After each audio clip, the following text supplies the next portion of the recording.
Maho Man tonight. My wonderful guest, Mr. Cassanni Laville, is in the building with me. Good evening. Thank you, Julie. Thank you so much for having me tonight. It's absolutely a pleasure to be here on your new show. I'm understanding you only started in September Yes. with Bio Out Loud.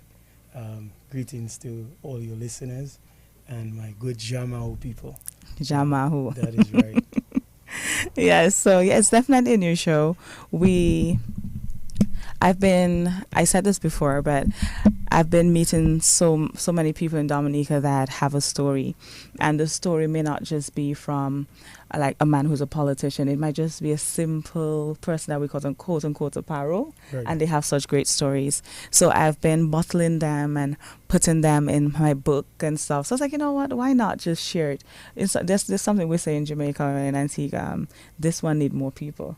And every time I think of the stories, I just kept on thinking, oh, this needed more people. So you're definitely going to be a part of this need more people tonight. And also we are in the election season, so I decided why not just bring some of the candidates so that people can get to know them better. So it's not a political show, which I say every week, but this week we're going to be with yet another politician because we're trying to just know people better. So bio out loud, your biography out loud, or if we want to play on words, bio out loud, give it to them out loud. So give them your life story out loud. So again, welcome and thank you for being here with us. I've had this little canvas that I have everyone sign, and every week I'm supposed to make them sign it and I forget. So tonight I brought it and put it in the center so we can have it. And by the end of the night I will try to remember to make you sign it. So this is where it is so we don't forget. All right, so my technician people, are we live on Facebook? Because I'm already getting messages saying they're not seeing anything. So just let us know when we're live and kicking. Okay, so where do we start? I do have generic questions that I ask every week because we're just trying to know you, as I've said before. So we can start with, what's your earliest memory? What's Cassanni Laville's earliest memory? Wow. I think my earliest memory might be one when I was 4 years old, and I recall my parents coming from the hospital and getting home with my last brother, a newborn baby. And I recall they were standing in their bedroom next to the crib I actually used myself. And while they were about to lay him down, they asked, "Do you love him?" Oh, And I recall being slightly embarrassed, a bit shy, and I don't even recall answering, but I do love him. I was actually going to ask that now.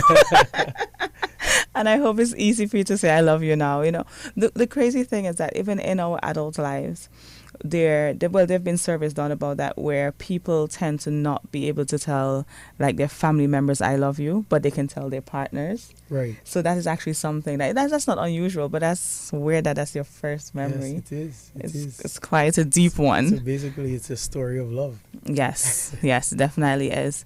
Okay, so who are your parents and where did they grow up? Well, my mom is Corina Laville,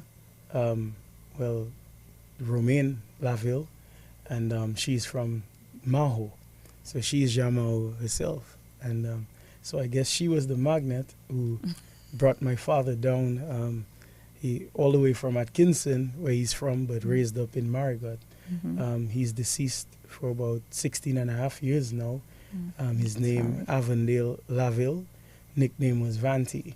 So, these are my parents. My mom, congratulations to her. She just received an honor at the Independence celebrations for 41 years of service, 41 years as a teacher and a principal. So this is where I come from. These are the two people that I was born out of, to put it this way. We've been getting a lot of people who had either parents who were educators or they themselves have been educators lately. So that's a good one. Did you ever, we're going to get to your school days, but did you ever go to the same school that your mom was teaching at? Yes. Oh my, oh my, oh my.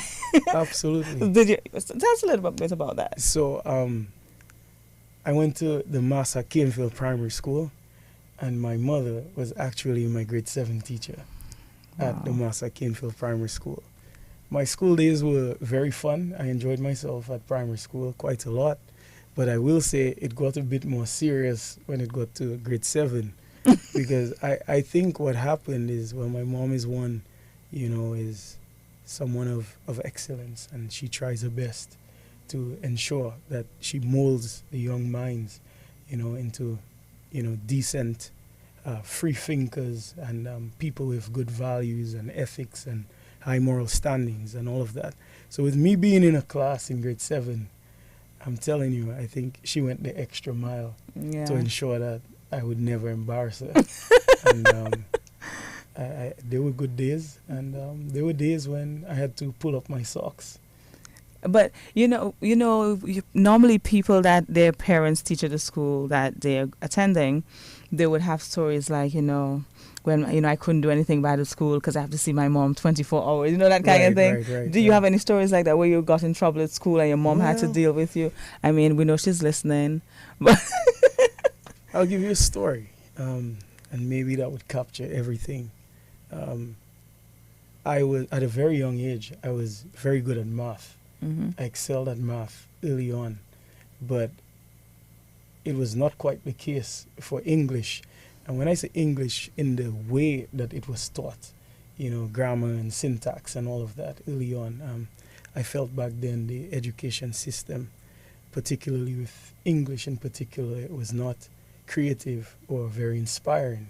It was very structured. I know it's important to have structure, but it was overly structured. I remember one time we had a spelling test, and I probably got the lowest grade in a class. And I would say the punishment started in school, where I was asked to write these words over and over. And, like lines. Yes. That's correct. I That's remember correct. that. Oh. Then it continued at home. The lines continued at home to spell these words over and over and over again. So, of course, having your mom teach you, it's a remarkable experience. It's one out of love. It is something that is steeped in really a good place to want the best for your child. But it's always difficult being in the class of a loved one. You're held to a much higher standard generally. But I will say it did pay off. I did get a scholarship from her class, one out of, I think, 4 that year from her primary school. So I think it all paid off, and I'm grateful for that. All right. So where were you born? As an actual place and village, if the village? Well, I am from Maho. It's a small area called Shimekowe. So that is right next to Ravine. So when we think of the Maho, the world famous Maho market, it's pretty much up that road. So we would have to cross a river. Well, back then it was a river, now a ravine. And that's how I got home. It's Shimekowe. It's a nice, tranquil area, peaceful people. Now, for the most part, many of the people are retired in that area. So it's quiet. It's loving. We grew up as a family, very close-knit. Where the neighbor could have a say in terms of your upbringing. And it's just a wonderful place to be. And I had the pleasure to be there today, to spend about 3 hours today doing house to house and just to ensure that I stay connected with the people that I come from. My next question, I don't know if you answered it because of how you so lovingly explained where Shimekowe is. I hope I'm saying it correctly. Yes, Kowe. you're fine. Okay. All right. But my next question was going to be, how would you sell Maho? And I don't mean sell on the market. Like, if as a visitor, what would you say about Maho? If I want to know, what is this Maho place? What it has to offer. Well, I think you already know the answer. Maho does not need to be sold. And I'm sorry if I seem a bit boastful with that, but Maho is known as the village that never sleeps. That's how we are known. But even more than that, I think we are people with high energy, people of expression, people with love. We are peaceful people, and you certainly know we are in an area whenever we are there. You know, whenever you come to Maho, you will feel that love. You may not want to leave. Just in my going about today, I encountered people from St. Lucia, from St. Vincent, from Guyana. I'm asking them, what are you doing there? And they're saying, well, I moved here after Maria 5 years ago, and I decided to stay. And asking them why Maho of all the places in Dominica, and they would have said, that's the first place that they came to, and they just love it. That's what they said? Yes. I thought they were going to say because Portsmouth full. Nah, I love Portsmouth people as well, and I don't want to get in trouble, so we'll just keep it at that. Okay, so Maho is definitely a melting pot lately, and it's always alive indeed. And that's one of the first things I realized in Maho. In Dominica, when I passed through Maho, it's always from Massac to Maho, something's always happening, always buzzing, and you can always see different faces, different characters while passing through. That's right. Yeah, I actually have an art piece from Shadrach from Maho, and people, even visitors who would come to our home, when they see the piece, they're like, I know this place, because it's such a telltale, That's correct. Maho it is. Okay. I'm actually happy that you mentioned the painting of Shadrach, because another thing that's quite unique about Maho and Maho people is that we are very industrious people. We're very diverse people. And Earl Etienne comes from this area, Massac actually, and I know he's one of the people who inspired Shadrach. Yes. So we have quite a bit of industrious people from that area. So I'm just so proud to be part of that and to be connected to that deep, rich culture. May his soul rest in peace. Okay, so you did tell us you have a sibling. I was going to ask, how many siblings do you have? Well, it's three of us. So Three. I have two siblings, two boys. I am the eldest. We're all 2 years apart. So we grew up like steps. 3 soldiers. Troublesome. Extremely troublesome, I will say. I will add that. Extremely troublesome. What's your favorite memories with your brothers? Or your favorite memory with your brothers? Wow. Probably love. And you may wonder, what am I talking about? I recall one time my youngest brother, the one that I was scared to say I love him when he got home. He was having a fight, I guess somewhat like a play fight with my middle brother. And he came and he complained to me that, he's beating me up, I need help, I need your help. So I offered my help. And me being a bit stronger and bigger, I'm 2 years his senior, I intervened. And in no time, my youngest brother came and he turned on me. And he said, leave his brother alone. So that is the place that we come from. Yes. No one should get in our business, our so-called Don't family get in and between. brotherly business. We know what we're about. We love each other deeply. And we have had quite fun and fond memories growing up. And it is that type of love and compassion that has kept us so close even to this day. Okay. So we spoke about you being in a home where your parents were married. Right. Okay, but what was it like in terms of financial at home? Were you one of those who had to go to school without shoes or things like that? I want to know what was your financial upbringing like. Right. Well, I never had that challenge in terms of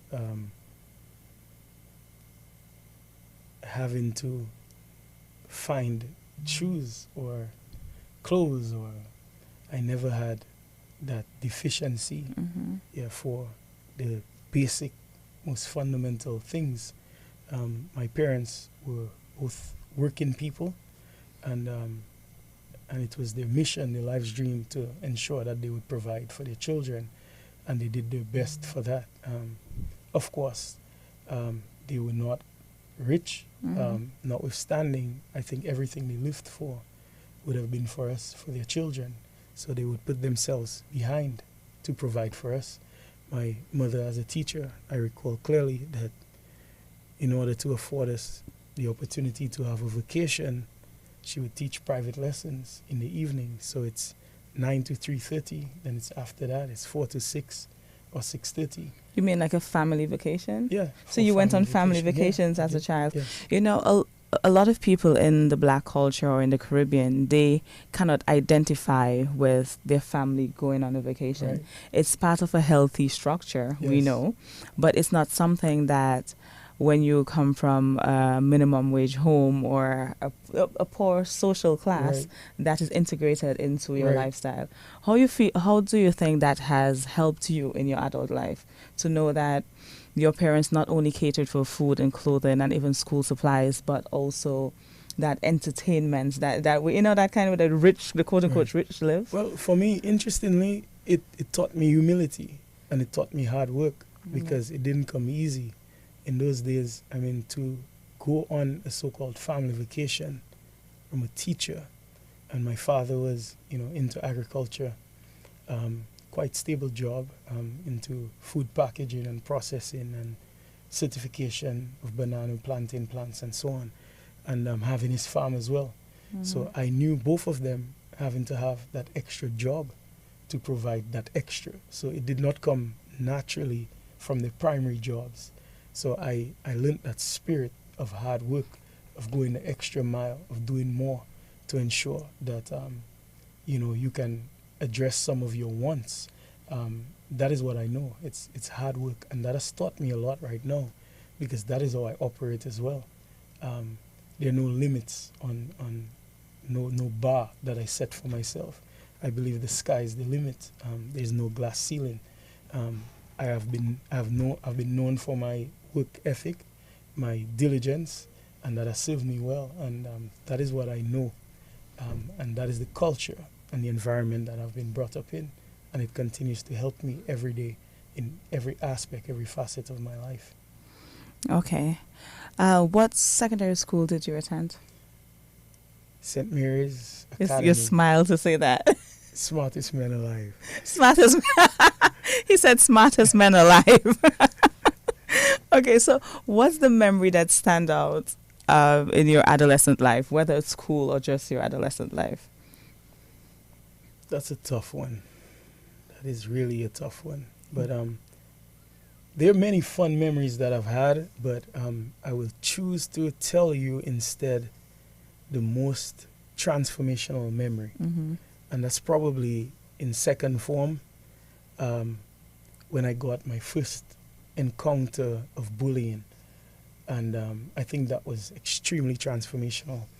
Me being the child of a teacher, I got, I would say, probably a pull string, but to enter school very early, very young. Yeah. So I've always been the youngest in my class, at least a year and a half, even 2 years younger. Mm-hmm. And in second form, I ended up being 3 and 4 years younger than some of my peers. So here it is, I'm in second form. I'm the youngest. I'm the shortest. And there's some people with beard. And I never knew of the day when I would get beard. That's why probably I don't cut mine at this point. So, and here's my encounter with bullying. I remember playing sports, and we were trying to build on upper arm strength. And there was this activity we were doing. I think it's called wheelbarrow or something. And here it is, we're on our hands and someone is holding our feet. One of the biggest students kept on dropping me over and over. He's dropping me. And I'm getting annoyed.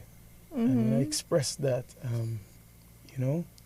I was made to know that, I'm smaller and he's bigger.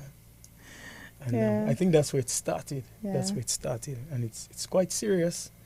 And for me, I had to then at that point decide what is going to be the final outcome of that new environment. Here it is, I grew up, I would say pretty much partially a sheltered child. And here's my encounter with this now. And I evaluated my environment. And I think I was taught to be street smart. And I had to survive. So I had to figure out, what do I do next? Do I join them? Do I beat them? And I think I navigated myself, my way very nicely around that to succeed as well throughout SMA. Any advice for anyone who's been bullied? Because even now, we still that's a big issue. We still have a lot of children who do not even know how to express to their parents why they hate school. Right. So seeing that you have been a victim of it, do you have any words? Probably for me, what I could say is that, well, I'm no expert on this. I only have experience. But what worked out for me was to, and again, that's why I said probably I'm very street smart. I realized that the challenge with the bullies was that they had major insecurities. So I just had to dig a little deeper and find out what are those insecurities. And that was my approach. Having the power of knowing the insecurities, I then had the power to address those insecurities. So it worked for me. Okay. All right, a good one. So after high school, St. Mary's, where all the great men go, Right. did you attend the Dominica State College, and what was that like? Yes, I did. I first attended Clifton Dupini Community College. So that would have been the last 2 years of its existence. And at that point, I wanted to be a computer programmer. And so I did information technology. That was my focus. I did other subjects as well, biology, English, so on. But that was my primary focus, computer programming.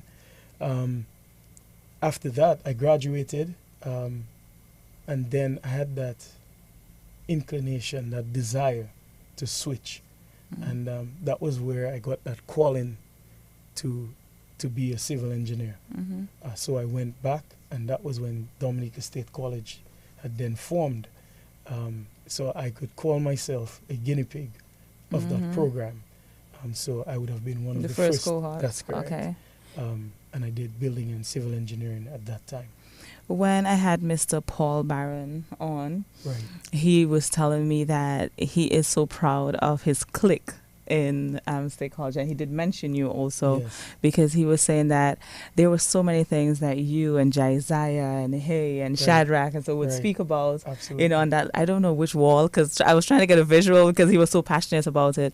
And then now to see that you guys are men in society, are great men, are doing great things in society, like how does that make you feel? What are your memories like of that little group? How did they inspire your life? Because Paul seems so inspired by that group. Right. Yes. Well, I will say my initial moments at Dominica State College, I was extremely serious because that was a point of conversion in my life. I had been, I would say, an exceptional student up till third form. Then I somewhat lost passion fourth and fifth form, first year, second year, through CDCC. And while I would always pass, but I had not excelled like I did previously. So that was the point of, I would call it my enlightenment again. And so I was extremely serious for like the first semester. I hardly spoke to anybody because for me it was game over. That's it. But eventually I calmed down. Yeah, I calmed down and got a bit more personable again like I was before. And it's in that moment that I was able to foster these great relationships with many of the people that you speak of now and so on. And we had good times. There were shaky times. These were shaky times with the formation of a new college. There were things that seemed like experiments, but right now I have the pleasure of knowing the experience of knowing that the people knew what they were doing when they were forming State College. But I'm extremely proud of many of my peers and many of my colleagues. When you go to the hospital right now, and these are the doctors and the artists like Shadrach and entrepreneurs and so on, engineers, artists, politicians, so many things. To know that these are the people that you grew up with, these are the people that you experienced your early challenges with, and so on. These growing pains that I feel so honored to have had these experiences with them, and I would not trade that for anything, and I'm exceedingly happy for all of them. Definitely. And for what Paul was saying is that just to see things that you guys would sit and think could possibly happen in the future being evident today is what I think moved him the most, Absolutely. but okay, great. A lot of people don't get to say this about university and Right. college, so I'm happy. So what's next? You Did you go abroad for university, and how did that happen? And what did you no? Tell us how did that happen? The process to go abroad. You chose civil engineer at this point, but what was the process for you to leave Dominica and go abroad? Are you sure you're prepared for this? Well, it's your story. We want to know. Okay. So after state college, Mhm. I worked at First Caribbean International Bank Mhm. for 2 years. In fact, a year and a half, actually. I had a choice, knowing that I wanted to be a civil engineer. My father encouraged me to work with a civil engineering company, Mhm. but I decided against that. For me, I knew the limitation was financing of my Mhm. education, so I felt while an internship and apprenticeship opportunity would have been great, that was his advice, but me knowing that money was the limitation, I opted instead for a better paying job. So I Mhm. worked at the bank, and I did well in my short stint, and I rose to the ranks. And I recall going to study back then. It was not as easy as it is right now. Not saying that it's easy now, Mm. but it was certainly Definitely, yeah. much more challenging. And I recall one time when I was ready to go. I felt I was ready to go, and our finances weren't quite right. But me being a young adult, young boy, not having that maturity to be as patient with the process, as patient with my parents at that time, I knew that they probably were not prepared to let their firstborn go to China then when it just started, or Cuba at that Mhm. time. So I went ahead and I started my paperwork um, for the application process to go to Cuba. Mhm. And I think my mom, being the conservative person that she is, preferred that I would go to university where she knows someone. So I think that sped up the process a little bit, Yes. but I think I was very deliberate in knowing No. what I was about. And that's where it started. Unfortunately, that was that time period when my dad died. We had just secured a loan, student loan at 8 Bank. But me being the first, I had to opt to stay back a little bit and be at home. So that delayed the process a little bit. Mhm. But I eventually went. And I went to North Carolina, University of North Carolina, to pursue my degree. Very often when a young person starts working before university, they find themselves in that job and don't leave because Right. like to give up your job to go to school, it's like, boy, I can do that next year, I can do that. So just hearing that you actually had hurdles, but you still, even with the death of your dad, by the way, my condolences, Thank you. that you could still be focused on this is what you want. So that's definitely a lesson that can be taught to young people. Because when you come from a poor home or just a middle class home, you often feel like, I need the money more. Right. So that's a strong one right Yeah. there. Thank you. And of course, I can well understand that when one crosses over from adolescence into adulthood, it's a period where you want your independence. Mhm. And for me, that came at a point where I had my first job, I had my license, and I could drive. So you can well understand I would have enjoyed that time period in my life. I certainly did. But for me, I think I maintained my focus to know that I wanted more than that. So I persevered.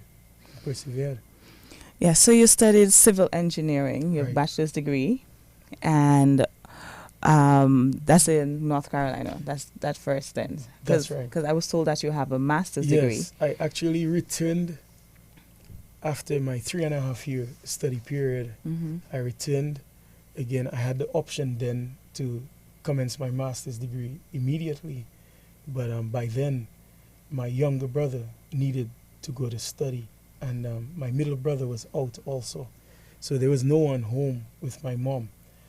So I had to pretty much waive that option in that moment. to return to allow my younger brother, who is 4 years my junior, to pursue his own studies. So I returned, and I stayed. I worked for a year and a half, thereabout, knowing that I wanted to continue. But then my dream then was to do my PhD. So I applied again to the same university in North Carolina. I had an excellent relationship with my professors. I did well, and I got accepted into a PhD program. And it would have been master's and PhD. Mm-hmm. So the master's degree actually would not have been conferred upon me. Mm-hmm. I would have gone for 5 years straight. So I got accepted into that university, and I continued after a year. And I got married then actually in Dominica in that year and a half period. So my wife came along with me too, to pursue her master's then in mechanical engineering. Then in that time period, we had our firstborn, and I then had to choose to continue my PhD or to stop. So I had to actually request that I be removed from the PhD program and to sign up as a master's student instead, so that degree could be confirmed, which I did. For me, it was a simple choice. It was working and providing for my family, and that was the only choice. So I forgot about this PhD. I think I'm fine. Whatever happens later, I don't know, but it will happen. The more you speak, you keep sounding like Cassanni is a sacrificial person. So first, I'm not trying to praise you, so I don't want anybody listening to think that's what I'm trying to do, but it's just a reoccurring theme. First you were there for your brothers, I should say. Even in a fight, you want to be there in the middle of it. Then you were there for your mom when she needed you. When you realized your parents could not pay for university, you're sacrificing that. Now, even while you're in university, you're like, my brother needs it, or my brothers needed it, so I can, then, my wife, my children. What has that been like, to always be the man that people can depend on? Did you get that from your dad? Did you get that from your mom, that dependability? I think both parents, in some way, had that characteristic in some way. For my mom, I didn't know it until my father died. That's when I saw it.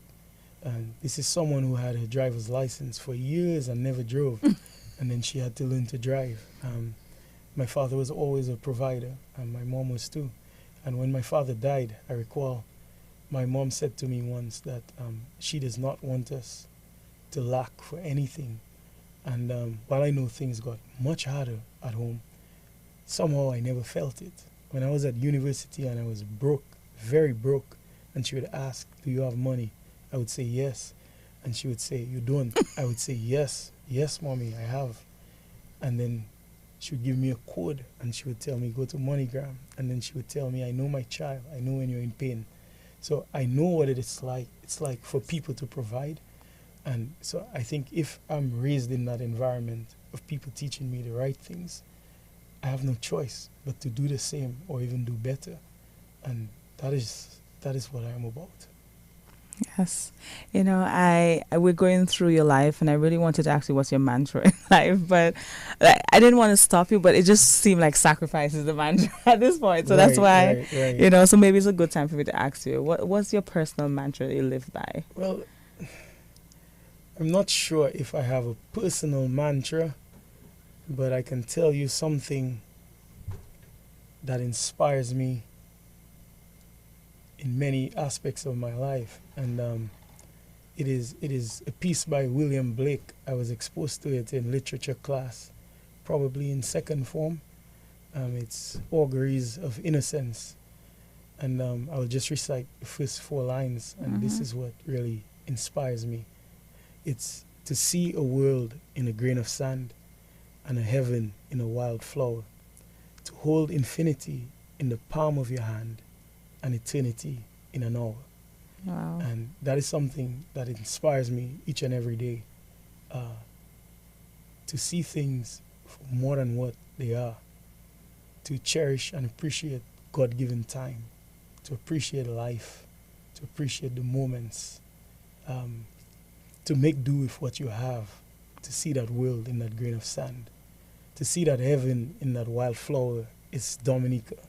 We're not perfect. We are rugged. The environment can be harsh, but even that flower that we have, it might not be that rose. As we know it, the vines that we have, we call it kapi many times, but even those have flowers. And that might be that flower that we need to learn how to appreciate and learn how to love. So I know how to appreciate what I have and to make do or make best with what I have. So that is what inspires me. Okay, before we continue, I just want to pause so we can acknowledge some of the people on the Facebook Live. They've been sending you love all night. I can't read all of them, but I'll try to get some. We have Sandra Norris saying, "Good evening, Julie and guests. I'm listening from New York." Good evening, Sandra. We have somebody else here saying he's deeply involved in his Catholic faith. Cass, your parents did a marvelous job. So we have the Catholics out. They're out. The entire constituency is behind Newcastle all the way. We have some people saying, "Big up my pal rep, watching you, and I missed your present today." I don't know. Okay, you have my full support. It's a little unclear, but thank you for that message. Tyler David Loda, how are you doing? Okay, I guess that's a response to somebody else. We have somebody saying, "This is touching. Bright young man. He is so calm." Someone else saying, "Always intelligent, Castle, and very humble." So we are having a lot of positive comments coming your way. We have Marie saying, "Amazing young man. What an excellent piece of work to be inspired by. Bravo." Would you like to tell them the person who penned that poem again? It's William Blake. William Blake penned his William favorite Blake. poem.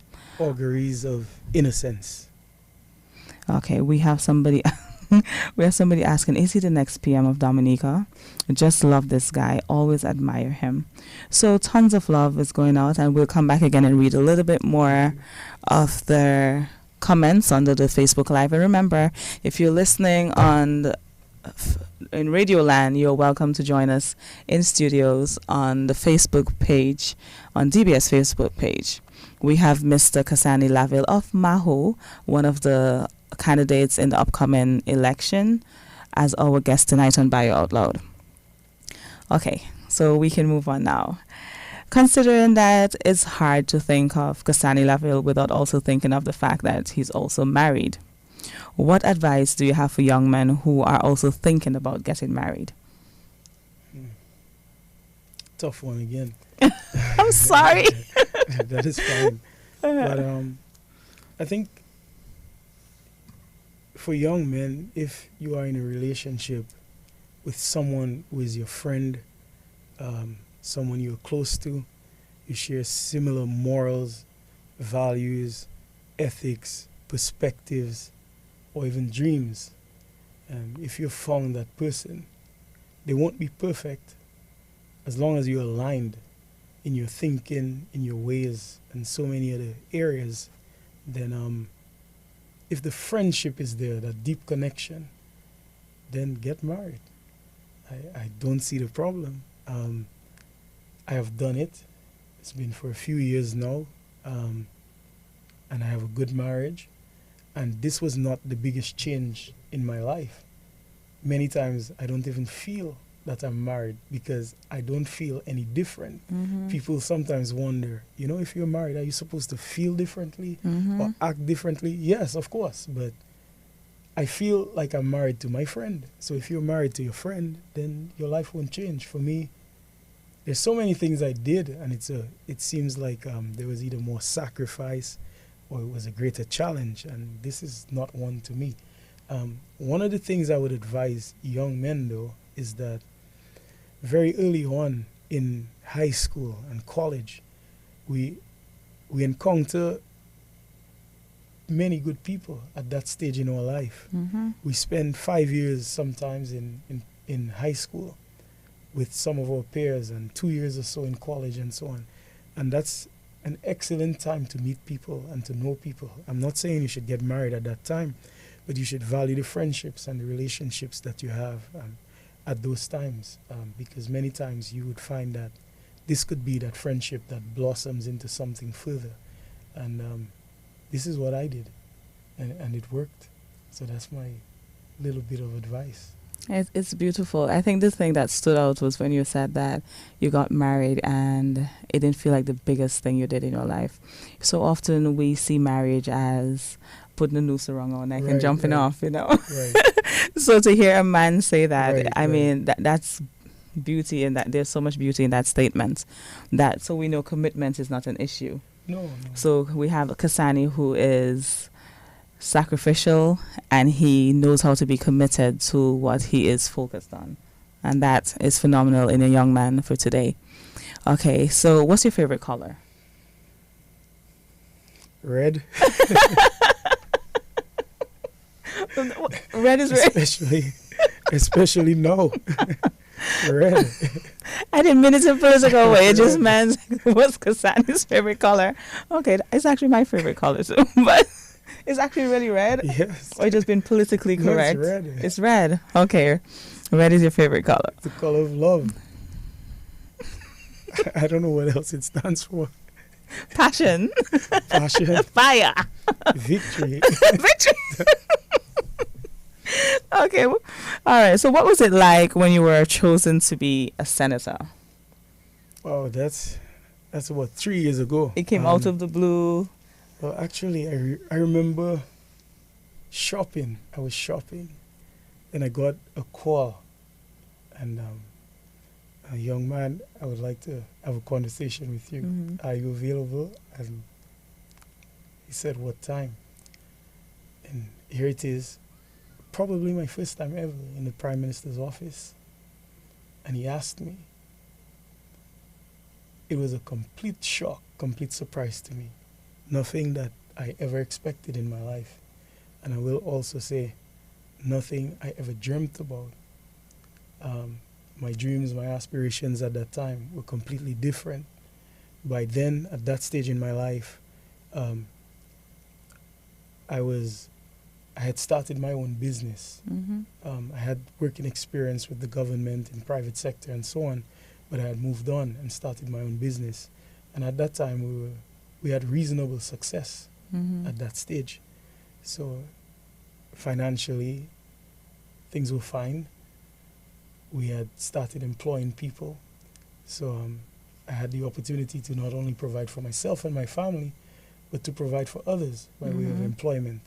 Even at that time, I recall having hired one of my former students.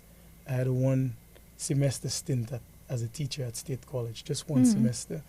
And to have the pleasure to hire one of your old students, that is the stage of my life that I was at. Peaceful, extremely comfortable, focused, and growing as a company. So I was in a happy place. So for me, it was a decision to choose between my hopes, my dreams, everything I had worked on for myself, but not for self, for myself, my personal aspirations and ambitions. So in that moment, I had to choose between that and responding positively in the affirmative to a call to serve. And regardless of how big that decision may have seemed, I accepted very easily that call to serve. And I have never regretted, not one day in my life, even though I've had to give it up. You have to give it up, yes. In the past decade, we have seen more youth getting involved in politics. How do you intend on using this fact? You're smiling. I don't finish the question. You're young, and to leverage your effectiveness in the political arena, how are you planning to use that? Well, I think there's a natural advantage in that the fact that I am young as well is that I can connect with young people. We live in very difficult times. Sometimes maybe if we overthink, we might even think perilous times. Mm-hmm. And our challenges are different from yesterday. Our circumstances, our perspectives are all different. And the way we solve problems and we approach situations have to be completely different. And we need to tap into our innovation Yes. many times to solve our problems and deal with the modern day nuances that we have. So for me, I can connect with that. I can identify with that. And young people can see themselves in me in the same way I can see myself in them. So that already is a natural advantage. So we are comfortable enough to even speak and to hear their perspectives, and for me to accept their perspectives, as opposed to giving them other options or telling them, no, you're wrong, it's not this, it's that. I understand completely, and I think this is a natural advantage. And the way we solve problems are completely different, and that helps me already in my 3 years as being a minister to foster innovation. Say, for example, when we speak of work online, Dominica, never before have we had that type of success in working online. We've trained 181 people online in a 2-year period over 3 cohorts, and we have some young people earning as much as $15 to $50 an hour from their homes. And this is how young people think right now. Yes. Gone are the days when it's only about working for government or working in an office as well. Things have changed. Even for my campaign, here it is, one of the songs that we did, we approached some very, very young guys in Maho. They call themselves In Control.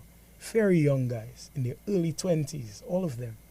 And to record this song for them, they didn't have to go in any top studio or anything. It's modern technology.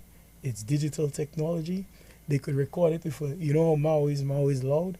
You could hear the horns of a truck in the backyard, but even that is fine because they can clean it up, they can edit it, and they can put out a song regardless of what the circumstances.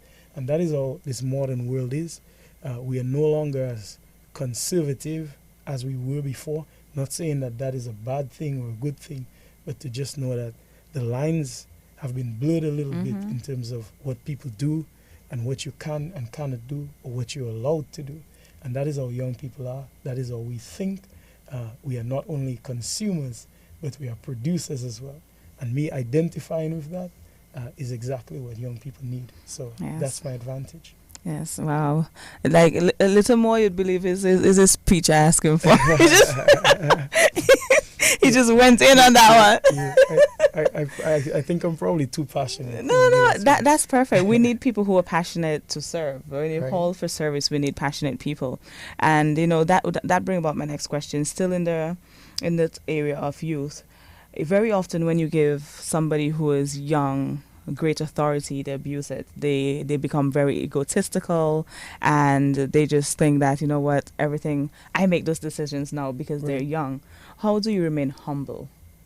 How do you just leave the ego behind? And yes, I'm a minister, I'm here to serve, I'm young, but I'm not going to let it get to my head. I think in this particular case, it's easy. It's easy for me because this is not what I want. Like I said earlier, I was comfortable in my space. I was comfortable in my life, probably even slightly introverted, peaceful, not necessarily liking people to know my business. So this is not a dream of mine. This is me accepting a calling. So my head won't swell because I'm doing this as a vocation. It's not an ambition or an aspiration. And me having the good fortune of being raised well and with humility, of knowing that in order for you to have, you need to work hard and you need to earn it. And I think these core early values resonate well with me, and they are deep within, the corners of my heart and soul. So these are some of my guiding early principles to help keep me grounded. And in Maho also, we have really good people from here, and they remind me every time to stay humble and stay rooted and stay grounded. So I also have people cheering for me and supporting me who will be honest with me if they see me going astray at any point in my life.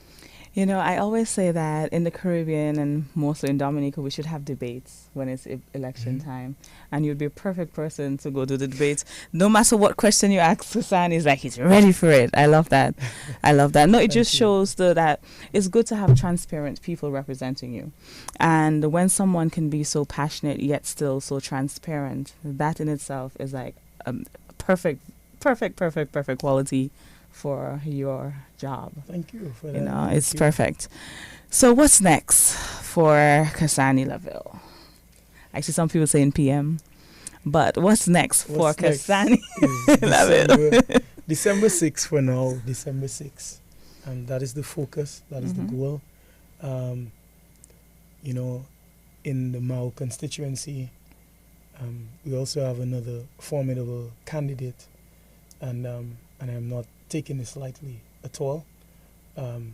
While elections, for me, it's not about winning or losing. It's more than that for me. It's about connecting with people. It's about ensuring that I understand people's fears, their hopes, their dreams, their aspirations, their ambitions, their insecurities. That's what it is about for me. So when I go house to house, I try my best to connect to people, to know them and understand their circumstance. So when they come to me, or if I go to them, we already have that deep connection. I already know where they stand. They already know where I stand and what we're both about. I think in order to be a good parliamentary representative, you need to know people. Yes. You don't need to know about people, you need to know people.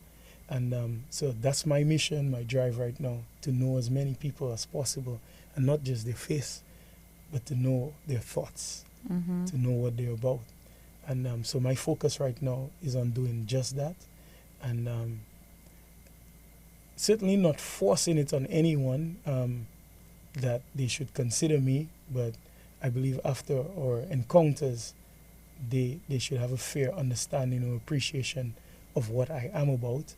And so it's December 6th. That's my focus right now. That's what's next. And I'm looking forward, by the grace of God, to be elected to represent the people of the Maho constituency, and to ensure that we continue to have a voice at that table, to see us moving from step to step, from height to height, and to continue to be in the great, productive, and resourceful people that we are and that we can continue to be.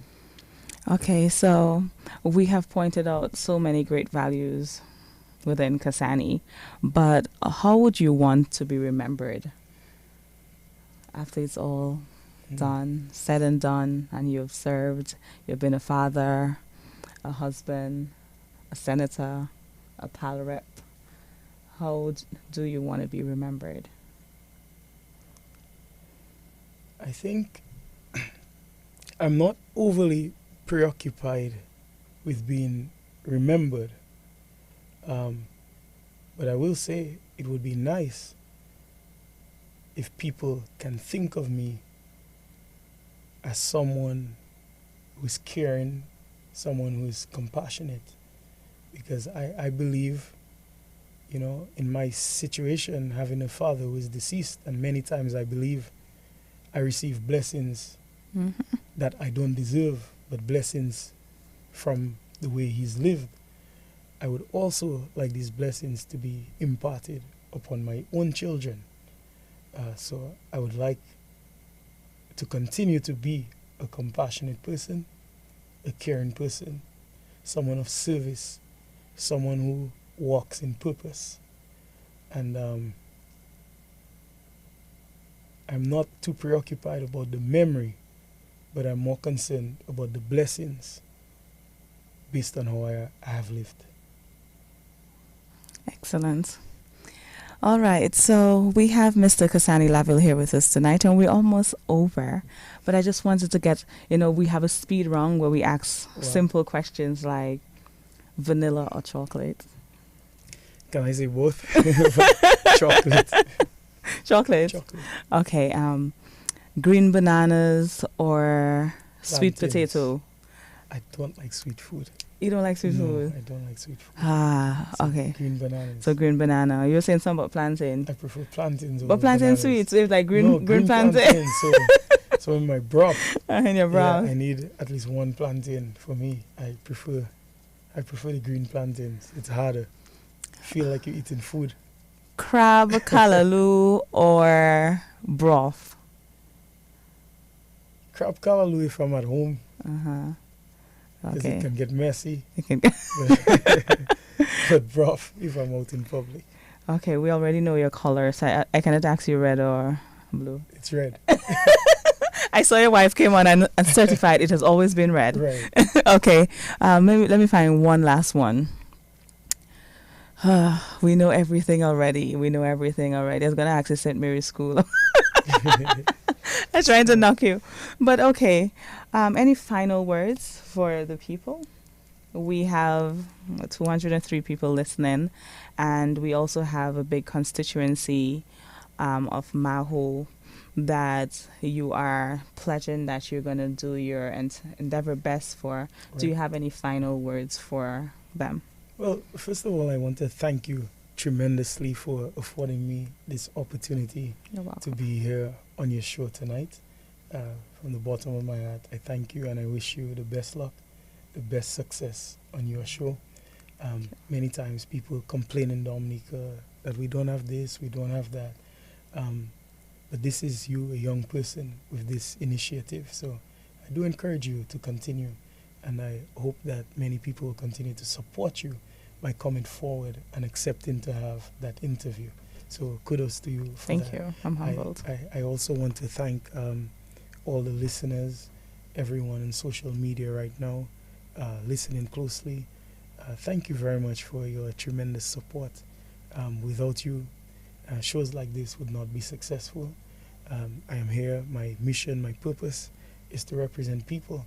So without the people's support, there's no work to do. There's no vocation. There's no task. There's nothing. So I owe everything to you. So I thank you sincerely also for listening closely, for being part of my movement, for being part of this mission. It's all about us. I depend on you completely for every success that is anticipated, that is expected, that is wished for in Maho. So thank you very much, everybody. And I think that was definitely heartfelt. We have the candidate, Mr. Cassanni Laville, here with us tonight on Bio Out Loud, where he just shared the greatest parts of his life story, if I can say that. I know we missed out some, but he shared some great parts with us. And this is somebody I know personally, and even for my foundation, I don't know if you know, but I don't know if Nicole is doing it behind your back, but the contributions have been coming, especially for the Young Gentlemen's Club, the area that helps young men. And the person that you see here tonight, speaking here tonight, is not just saying these things because he's on the platform. He's truly a blessed, a humble, and a great individual. So thank you so much for being here with us tonight. We appreciate it. And I pray your life story continues to be a great one and a blessing to many. And we already see that's what it's going to be. Thank you. You know, it's amazing when a young man can give back and be so humble about it. Thank you. So this is another edition. It's 8:02. We have gone beyond our time. And this is another edition of Bio Out Loud here on DBS Radio, where you can follow us for all your updates on the nation. This is Bio Out Loud, and I'm your host, Julie Roberts. We had our guest again tonight. Our guest tonight was Mr. Cassanni Laville, candidate in the upcoming election. I just remember for him to sign. So for all those that's in Cassanni for PM, when he's PM, I'll have his autograph on my stuff here. So here you go. But thank you so much for everyone who tune in and listen. We appreciate you also. I appreciate your support every week, every Monday night from 7 to 8 p.m. part of the Whitey Kubuli Mondays on DBS Radio. Until next time, I'm signing out. Your host, Julie Roberts. Join me, Julie Roberts, on Bio Out Loud every Monday, 7 to 8 p.m. on DBS Radio. This is where we speak with great and regular Dominicans who will speak about their experiences, failures, and achievements. From doctors to politicians, the sanitary engineers to the average man on the streets. Your story is a part of the Dominican story. And don't forget, within the Dominican story, we all have a Maria story. Life experiences contributing to the Dominica story with Julie Roberts on Fire Out Loud, Whitey Kubuli Mondays, 7 to 8 p.m. on DBS Radio.